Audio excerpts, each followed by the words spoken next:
Story 1. The camera alert came through after the garage went quiet. Not when something moved, not when a door opened. It triggered when nothing changed.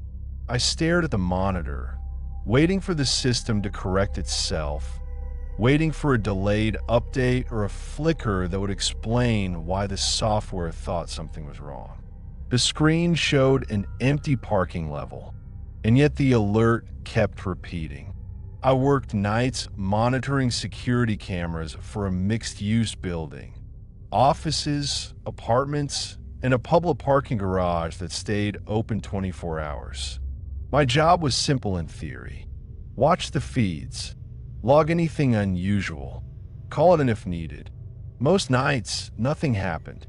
The garage had 6 levels. Levels 1 through 4 were usually busy during the day, empty at night. Levels 5 and 6 were long-term parking. Quiet. Predictable. That predictability mattered. By 1 a.m., I knew which cars belonged where. I recognized taillights, roof racks, the way certain people parked crooked no matter how many times they came in. When something changed, I noticed. That night, level 6 hadn't changed at all. That was the problem. At 2:17 a.m., the system flagged motion anomaly. I pulled the feed up full screen. Nothing. No headlights. No doors. No movement. Just a row of parked cars and concrete pillars under steady fluorescent light. I leaned closer, scanning for shadows or glitches. Sometimes dust tripped the sensors. Sometimes insects flew too close to the lens. This wasn't that. The alert came again. Same camera. Same level. I checked the logs. No vehicle entry. No exit. No elevator activity. No stairwell access. The garage was sealed. If you were there, you might have shrugged it off, blamed the system, made a note, and moved on. I almost did. Then I noticed something subtle. The clock overlay in the corner of the feed was running, but the image wasn't. The seconds ticked forward, but the cars didn't shift even a pixel. No light flicker. No camera noise. No compression blur. It looked like a pause video pretending to be live. I toggled to another camera on level 6. Same image. Different angle. Still frozen. My stomach tightened. I switched to level 5. Normal. A car rolled in near the elevators. Someone stepped out. The system behaved exactly how it should. Back to level 6. Frozen, but the time kept moving. I radioed the night guard. Can you check level 6? Cameras might be down. There was a pause before he answered. I'm not scheduled to patrol that level tonight. Why not? Another pause. Wasn't I told? I frowned. Told what? Silence stretched just long enough to feel intentional. Give me a minute, he said finally. I'll head up. I watched the stairwell camera as he entered the garage. His footsteps echoed faintly through the mic. Level 1, 2, 3, 4. When he reached the stairs leading to level 5, he hesitated. Everything okay? I asked. Yeah, he said. Just it's quiet. That's normal. No, he replied. I mean really quiet. I watched him climb to level 5. The feed showed him clearly. His flashlight beam swept across the concrete, catching dust in the air. Then he started up toward level 6. The moment he crossed the threshold, the camera feed cut. Not just his feed. All level 6 cameras went black at once. The timestamp remained. I leaned forward. You still with me? I asked into the radio. Static answered. Then, faintly, his voice came through. It feels wrong up here. Describe it. It's like the sound isn't following me. What do you mean? When I walk, he said slowly, I hear the step, but the echo comes late. Like it's catching up. I watched the black screens, heart pounding. Can you see anything unusual? No, he said. Cars look the same. Nothing moved. I hesitated, then asked, can you check the far corner? By camera 6D. There was a pause. Footsteps resumed. As he walked, the radio picked up something else. Breathing. Not his. Too slow. Too close to the mic. You hear that? He whispered. Yes, I said. It's behind me, he said. But I don't see. The radio cut out. The cameras flickered back on. Level 6 appeared exactly as before. Empty. Still. No guard. No movement. Just the parked cars. I stood up from my chair, pulse hammering. Control to night guard, I said, trying to keep my voice steady. Respond. Nothing. I rewound the footage. The system showed him stepping onto level 6. Then nothing. No record of him walking further. No exit. No disappearance. It was like the moment he crossed the line, the garage decided he didn't exist anymore. I called backup, police, building management. They searched level 6 for over an hour. They found his radio, on the ground, still transmitting. They never found him. The official report said possible medical incident. No footage supported it. No evidence contradicted it either. Level 6 was closed 2 days later. They blamed wiring issues. I quit a month after that. But sometimes when I drive past that garage late at night, I see the lights on at the top level. And every now and then, my phone buzzes with a security app notification I no longer have access to. Motion anomaly detected. Level 6. When I open it, the image loads. The cars are still there. The time is still moving. And if I watch long enough, I swear I can see something that isn't changing at all. Standing just outside the frame. Waiting. Story 2. I realized the echo behind me didn't belong to my footsteps. I stopped walking halfway down the ramp, keys still warm in my hand, breath caught somewhere between my chest and my throat. The sound came again. One step. Slow. Careful. Exactly the way I had just stepped. I stood there longer than felt reasonable, telling myself it was just the garage settling, or another car cooling down, or my nerves filling in gaps that didn't matter.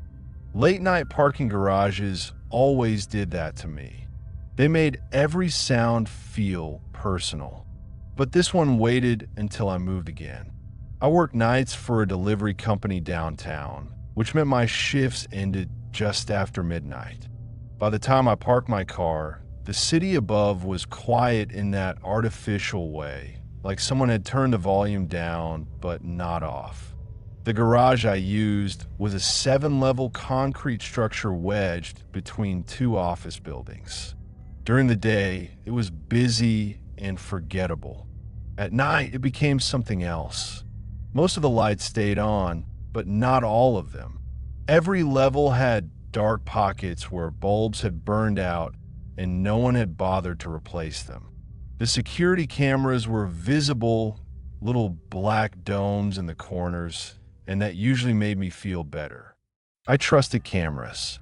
They meant someone, somewhere, could see what was happening, even if I couldn't.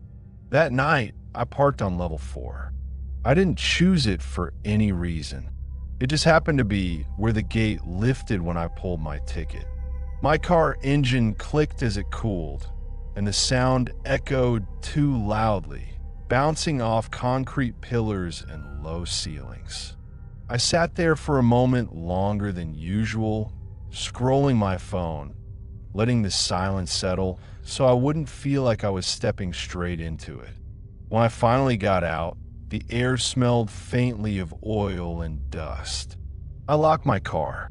The beep sounded sharp and lonely. I remember thinking that I should hurry, that the faster I walked, the sooner I'd be out. But something about the garage always slowed me down. Like rushing would make it notice me. The elevator was broken again, so I headed for the stairwell at the far end. That meant walking past long rows of parked cars, most of them dark and empty. As I walked, my footsteps spread out ahead of me, then came back, delayed and distorted. I counted them sometimes without meaning to. 1, 2, 3. It helped me feel grounded. About halfway there, I heard the first extra sound. It was faint, a scuff, maybe rubber on concrete. I told myself it was just another person, maybe someone finishing late like me. The garage had security patrols at night, too. It was normal to hear someone else. Still, I slowed down. The sound didn't get closer. It didn't fade away either. It stayed exactly where it was, somewhere behind me, far enough that I couldn't see anyone when I glanced back. The rows of cars stretched into darkness. No movement, no shadows shifting. I laughed under my breath, more to break the tension than because anything was funny. Get a grip, I muttered, even though there was no one around to hear it. That's when I noticed the cameras. One of them, mounted above a concrete pillar, was angled slightly downward. I had walked under it dozens of times, but that night I realized it wasn't moving. The small red light that usually blinked was dark. I stopped again. If you were there, you might have ignored it too. I almost did.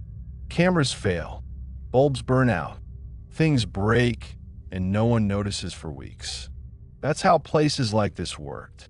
But something about the stillness of it bothered me, like an eye that refused to blink. I kept walking. My footsteps resumed their rhythm, steady and measured. 1, 2, 3. Then, after a pause that felt deliberate, another step echoed behind me. I stopped. It stopped. The silence pressed in, thick enough that I could hear my own breathing, shallow and uneven. I told myself not to turn around. Turning around would make it real. Instead, I stood there, keys clenched between my fingers, listening. Nothing happened. After what felt like a full minute, I took another step forward. The sound behind me followed, perfectly timed, like a delayed reflection. Not rushed, not trying to catch up, just there. I reached the stairwell door faster than I realized, my pace gradually increasing despite my efforts to stay calm.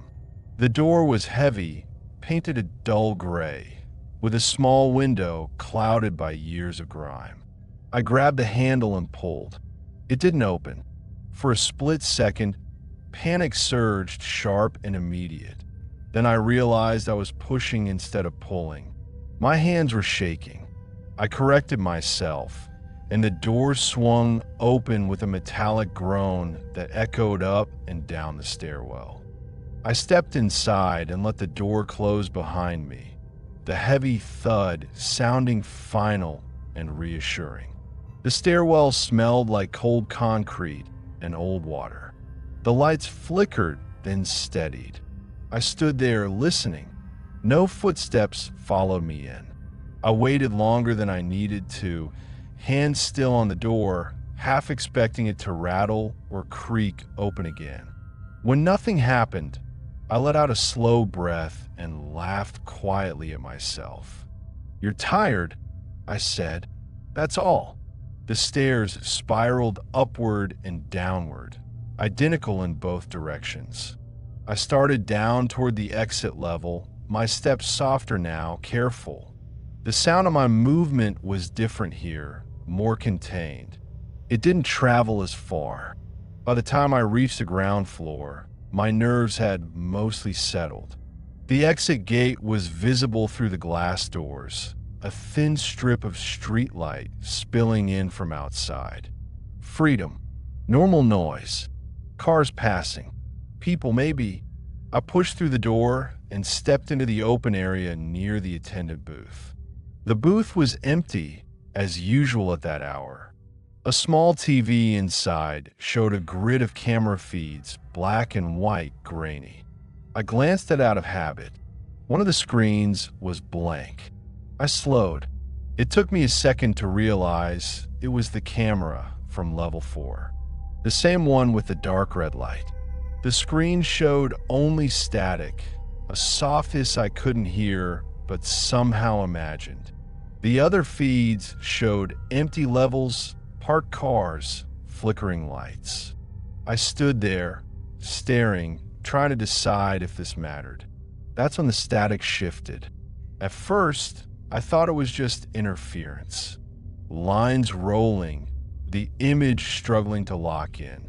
Then a shape formed, the familiar outline of my car, the concrete pillar beside it. The angle was wrong, though, lower than usual. Closer, someone was standing in front of the camera. The image was too grainy to make out details. Just a dark shape, human-sized, facing the lens. Not moving, not pacing, just there. I felt a chill spread across my shoulders and down my arms. My mouth went dry.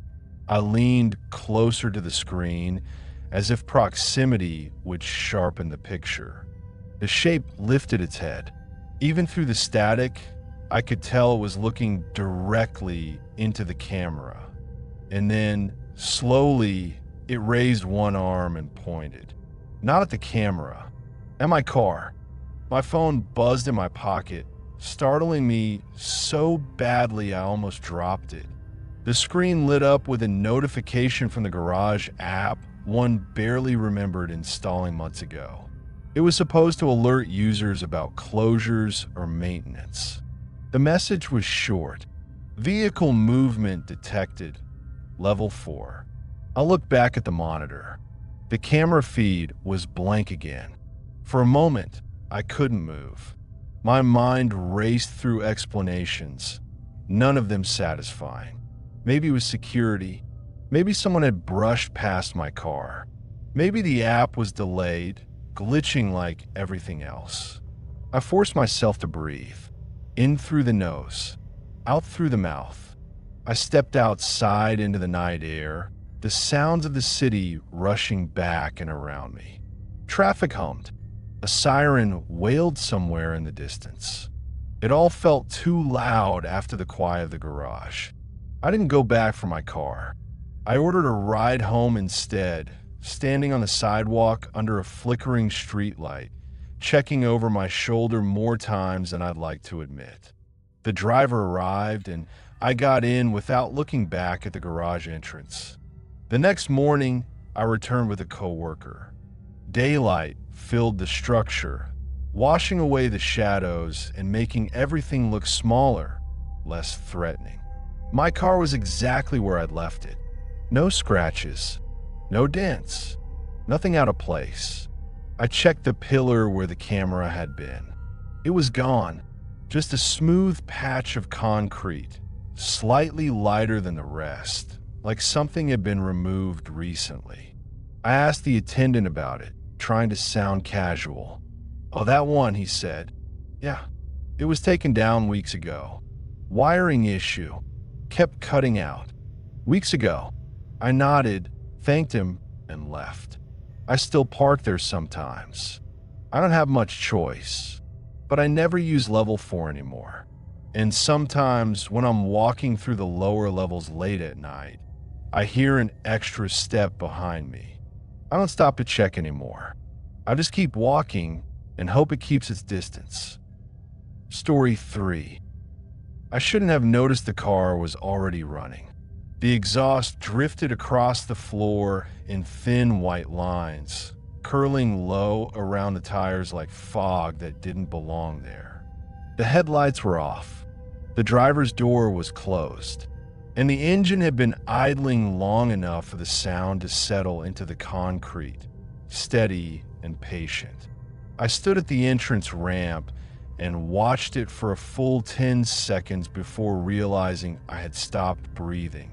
I worked overnight security for a medical office building, the kind that looked important during the day and completely abandoned after midnight. My job was simple: walk the floors, check the locks, watch the cameras, fill out the logbook. The building had a private parking garage attached to it, 3 levels underground, reserved for staff and approved visitors only. After 11 p.m., no one was supposed to be there except me. That was the rule. And most nights, the rule held. The garage entrance sat behind the building, down a narrow service road with a gate that closed automatically after business hours. My badge opened it. Every time, I trusted that sound, the mechanical click, the slow lift of the barrier, because it meant things were working the way they should. That night, my shift had been quiet. Too quiet, maybe. No alarms, no alerts, no movement on the cameras except the occasional flicker when the lighting cycled. By 2:30 a.m., I was on my second patrol of the garage, flashlight in hand, boots echoing softly with each step.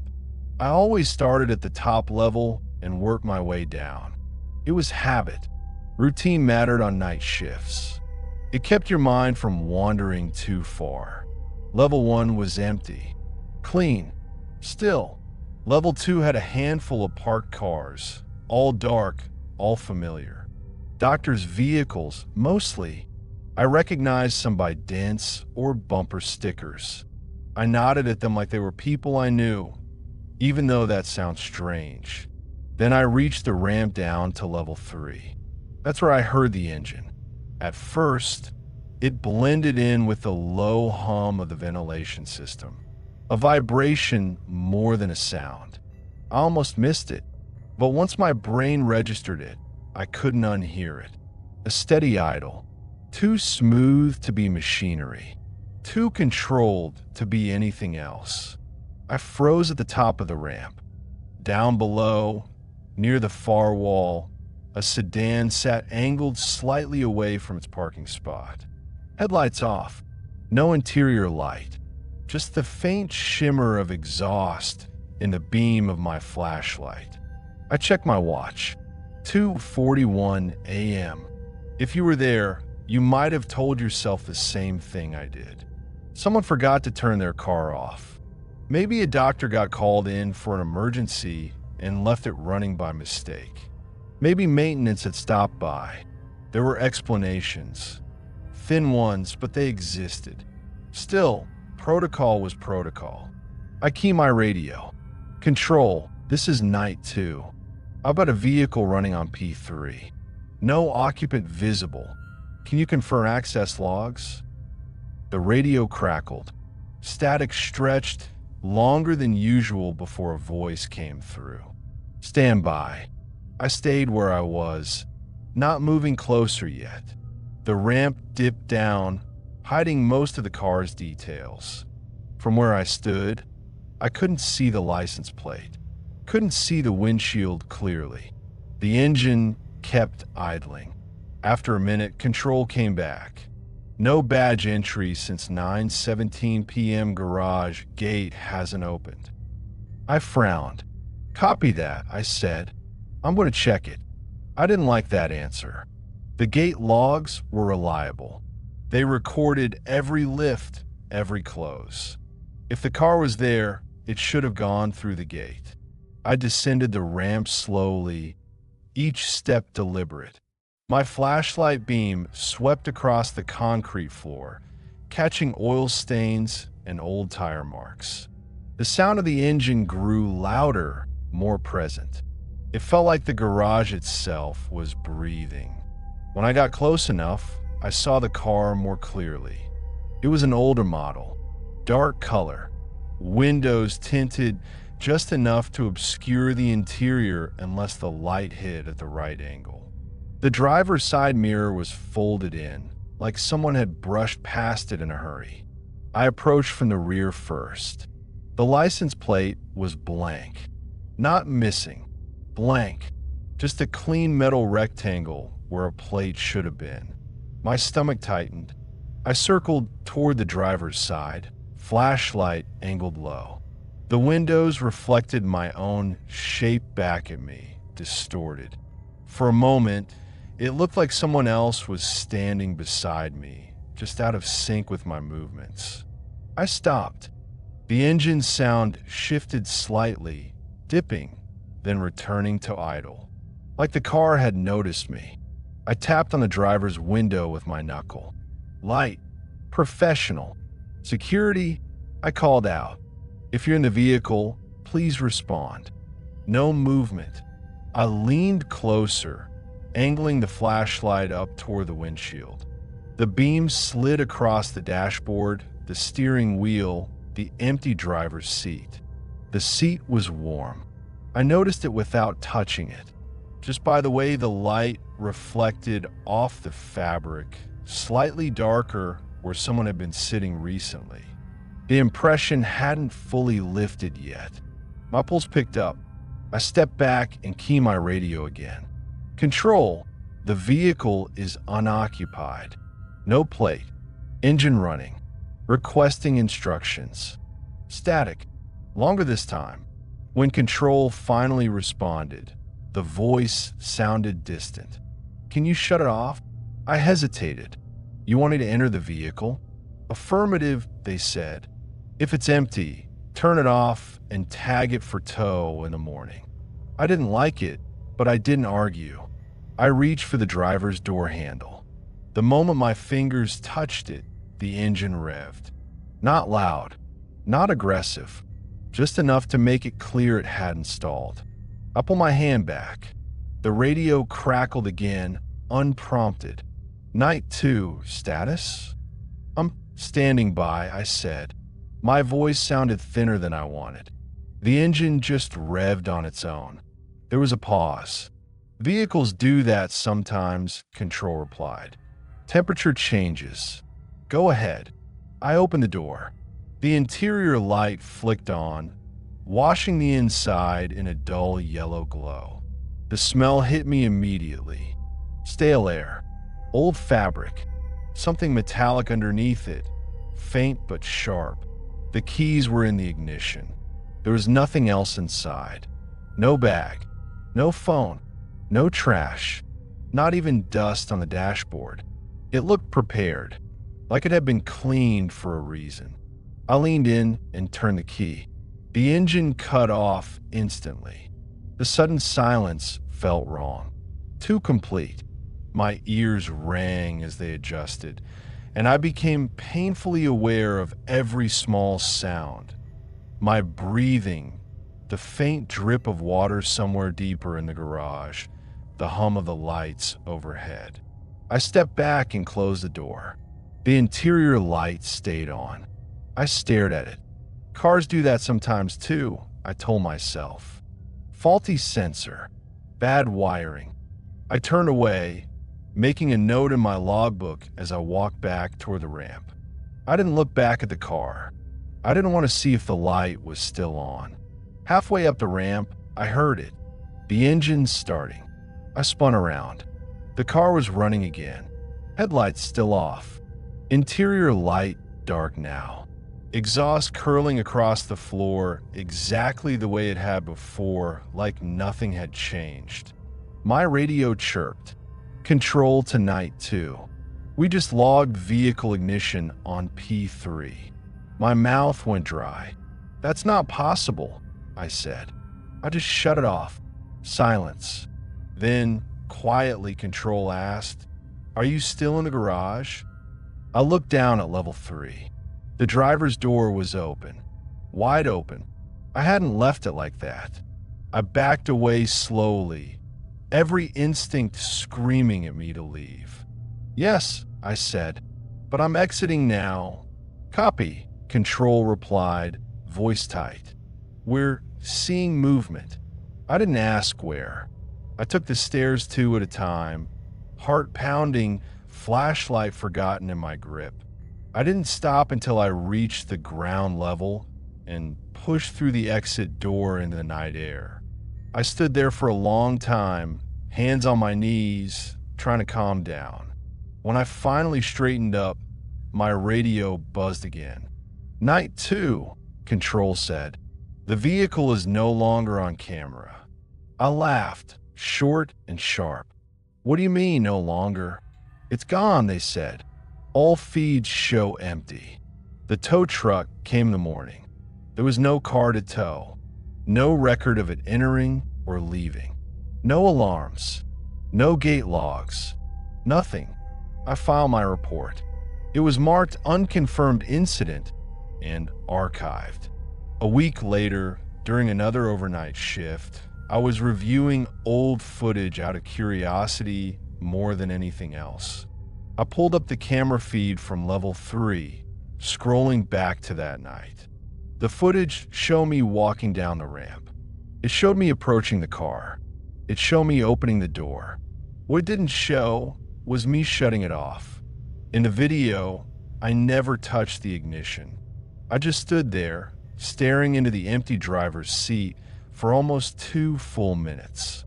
Then I stepped back, and from the darkness behind the steering wheel, something leaned forward, just enough to block the camera's view.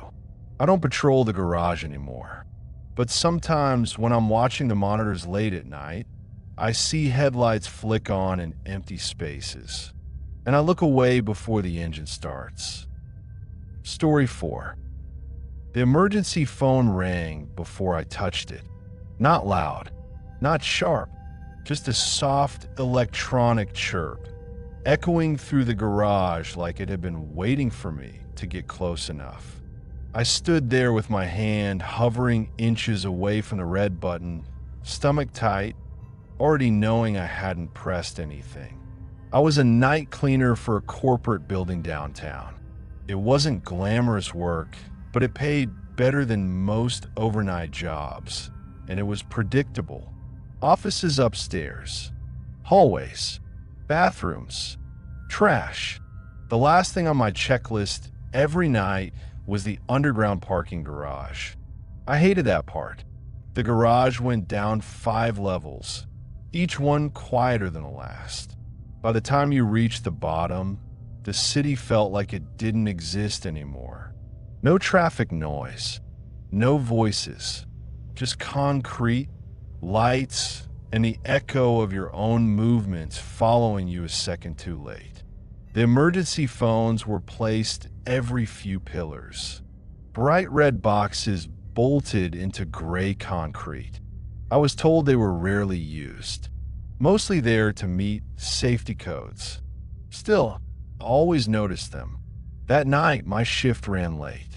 A spill on the 15th floor, a broken sink, small delays that added up.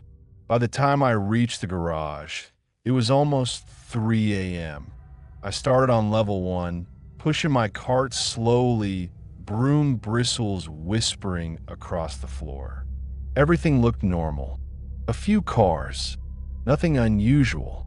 Level 2 was emptier. Level 3 had only 1 car parked near the far wall. I noted it mentally. Routine mattered. If something changed later, I liked knowing what it used to look like. By the time I reached level 4, the air felt colder. Damp. The lights flickered more here, buzzing softly like tired insects. My footsteps echoed longer than they should have. That's when I heard the phone. At first, I thought it was my radio, but the sound didn't come from my belt. It came from ahead of me. A faint, repeating chirp. Slow, mechanical. I stopped my cart. The sound stopped too. If you were there, you might have brushed it off. Old wiring. Feedback. These garages were decades old. Sounds traveled strangely underground. I kept moving. As I passed the next pillar, the red emergency phone box came into view. Its light was on, not flashing, just glowing steadily. And it was chirping again. I stood there, staring at it, heart beginning to beat faster. The handset hung in its cradle, untouched, no one nearby. The chirp sounded again, louder now that I was closer. Against my better judgment, I reached out and lifted the handset. Silence. No dial tone. No static. Nothing. then breathing. Not loud, not panicked. Slow, measured, like someone trying very hard not to be noticed. I pulled the phone away from my ear immediately, staring at it like it had bitten me.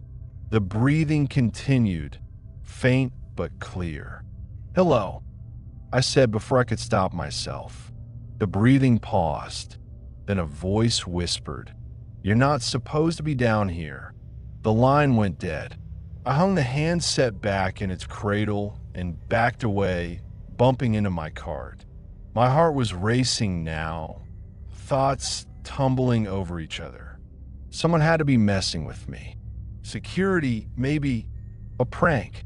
I grabbed my radio. "Security, this is cleaning crew on P4. Someone just used the emergency phone." Static answered me. I tried again. Nothing. I decided to leave level 4 and finish quickly on level 5, then get out. No more lingering. No more curiosity. The ramp down felt steeper than before. The air thicker.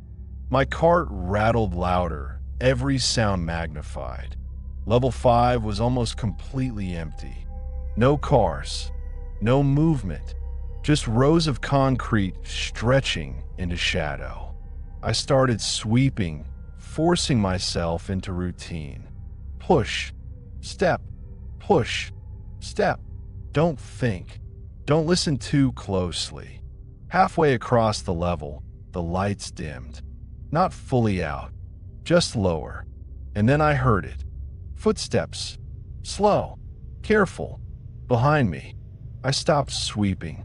The footsteps stopped too. I waited. 10 seconds. 20. Nothing. I turned slowly. The garage was empty. I let out a shaky breath and told myself I was done. I wasn't paid enough for this. I turned my cart toward the ramp. That's when the emergency phone on level 5 began to chirp. I stared at it from across the floor. The red light glowed steadily, the sound carrying clearly through the space. I didn't go near it. I pushed my cart faster, wheels squealing in protest. As I passed the phone, the chirping stopped abruptly. Relief washed over me, just for a second. Then my radio crackled. Not static. A voice. Soft. Familiar. "Why did you leave the other one?" I froze. "That phone," the voice continued. "You answered it." I stared down at my radio. The channel indicator flickered, then went blank. "That's not funny," I said aloud, my voice echoing back at me. The radio stayed silent. I didn't finish the level. I abandoned my cart and took the stairs 2 at a time, lungs burning, heart pounding. I didn't stop until I reached ground level and pushed out into the night air. The city had never felt louder, brighter. I went home early and called in sick the next night. A week passed before I worked up the nerve to ask about the phones. The building manager looked uncomfortable when I mentioned them. "Those," he said, "they're disconnected." I frowned. I used one. He shook his head. "They haven't been active since before you started." "Then why do they light up?" He hesitated. "Residual power," he said finally. "No signal." I told him about the voice. He didn't ask questions. He just said, "If it happens again, don't answer." I don't work there anymore. But sometimes when I park in underground garages late at night, I notice the red emergency phones glowing softly in the distance. And every now and then, as I walk past without stopping, I hear a faint chirp behind me, like a call that's still waiting to be answered. Story 5. The ticket timestamp was wrong. Not by minutes, not by hours, by years. I stood there at the payment machine, the paper slip trembling slightly between my fingers, trying to convince myself I was misreading it. The garage was quiet enough that I could hear the low electrical hum inside the machine, like it was breathing. The date printed on my ticket was from 3 years ago. I didn't usually park in that garage. It sat beneath an older shopping complex on the edge of downtown, the kind of place that had been slowly losing stores for years. Half the signs upstairs were faded. A few storefronts were boarded up, but the parking garage itself stayed open 24/7, cheap and convenient for late nights. That night, I had finished a late shift at a nearby restaurant. It was after 1 a.m., and I was tired in that deep, hollow way that makes everything feel a little unreal. My usual lot was full, so I turned into the underground garage without thinking too much about it. The entrance gate lifted automatically when I pulled up. No ticket attendant, no warning signs, just a green arrow and the soft clatter of the barrier moving out of the way. I took a ticket anyway. The machine spit it out with a dry click, and I glanced at it briefly before setting it in the cup holder. I didn't look at the date then. I wish I had. The garage went down 4 levels. I parked on level 3 because it was the first place that felt empty enough. There were cars scattered around, but most of the spaces were vacant. The lighting was dim, uneven, with some bulbs brighter than others. Shadows clung to the corners and the spaces between pillars. I shut off my engine and sat there for a moment, listening. Garages always had a way of amplifying silence. Every drip of water, every distant creak, it all sounded closer than it was. I told myself not to linger, grabbed my bag, and headed for the stairs. My shift upstairs was uneventful. Cleaning, closing, locking up. By the time I came back down, it was close to 3 a.m. That's when things started to feel off. The elevator doors opened onto level 3, and the first thing I noticed was how still it was. No air movement, no distant traffic noise filtering in. Just that same low hum, like the building itself was awake. I walked toward my car, footsteps echoing too loudly. As I passed a row of parked vehicles, I realized something strange. They were the same cars. Not just similar, the same ones. Same dents, same bumper stickers, same exact positions. I stopped and turned slowly, scanning the level. Nothing had changed. If you were there, you might have told yourself it was coincidence. Regulars parking in the same spots. Late-night workers like me, on routines they didn't break. That explanation almost worked. Almost. Because I could have sworn there had been more cars earlier. And now, there were fewer. Like the garage had decided which ones belonged. I reached my car and unlocked it, relief washing over me when the lights flashed. I got in quickly and started the engine. The sound felt too loud, too intrusive. As I drove toward the exit ramp, I noticed the exit sign wasn't lit. I slowed. The arrow was there, but dark. The ramp itself stretched upward in a shadow. The overhead lights spaced farther apart than I remembered. Still, I kept going. I wanted out. At the top, the payment machines waited in a small concrete booth. One of them was active, screen glowing softly. The others were dark. I pulled up and inserted my ticket. The machine took longer than usual to respond. The screen flickered, then displayed the fee. $0. That should have been a relief. It wasn't. Then I noticed the date, printed clearly beneath the timestamp. 3 years earlier. My throat tightened. I pulled the ticket back out and looked at it under the interior light. The paper was worn, slightly yellowed at the edges, creased in places I didn't remember folding it. This wasn't the ticket I'd taken earlier. I looked back at the machine. The screen blinked again. Thank you for your visit. The gate ahead of me didn't move. I reversed slightly heart starting to pound, and tried the machine again. Same result. Zero balance. Same wrong date. Behind me, tires rolled across concrete. I froze. Another car had entered the payment area. Headlights washed over my rearview mirror, blinding me for a moment. I glanced back. It was an older sedan, paint dull, headlights yellowed with age. It stopped a few feet behind me and idled. Too close. I waved out the window, gesturing that I was having trouble. The driver didn't respond. I leaned out and called, "Hey, the machine's acting up." No answer. The engine behind me stayed steady. Patient. I tried the gate manually. Nothing. I pressed the call button for assistance. Static hissed through the speaker. Then a voice came on. Flat. Unemotional. "Please insert your ticket." I did, I said.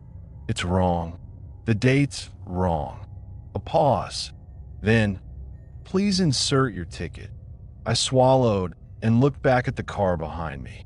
Its headlights dimmed slightly, like someone had eased off the brake. I noticed then that the driver's seat was empty. No silhouette, no movement, just a dark interior. My pulse spiked. I locked my doors without thinking. The voice crackled again. "Ticket accepted." The gate arm lifted slowly. I didn't wait. I hit the gas and drove through, not looking back as the arm dropped behind me with a hollow clang. The ramp led up into night air, and when I finally burst out onto the street, the relief was so intense it made me dizzy. I pulled over a block away and sat there, shaking. When my breathing slowed, I looked at the ticket again. It was gone. The cup holder was empty. The seat, the floor. I searched the car, heart racing, but there was nothing. No paper, no receipt, nothing to prove I'd been there at all. The next day, curiosity got the better of me. I went back. In daylight, the garage looked smaller, older. One of the entrance lanes was blocked off with concrete barriers. A sign hung crookedly above it. Level 3 closed. I asked the attendant why. He frowned. "Been closed for years," he said. "Since that incident." "What incident?" I asked. He hesitated. "Car fire," he said finally. "Happened late at night. Trapped a few vehicles down there. Some never got claimed." I felt cold. "People?" I asked. He looked at me carefully. "One," he said, "that we know of. I never parked there again. But sometimes when I drive past late at night, I see headlights moving underground where level 3 used to be. And every now and then, my parking apps send me a notification. Thank you for your visit. No date, no location, just a message. Waiting. Which story stayed with you the longest? Let me know in the comments. New true horror stories are coming soon.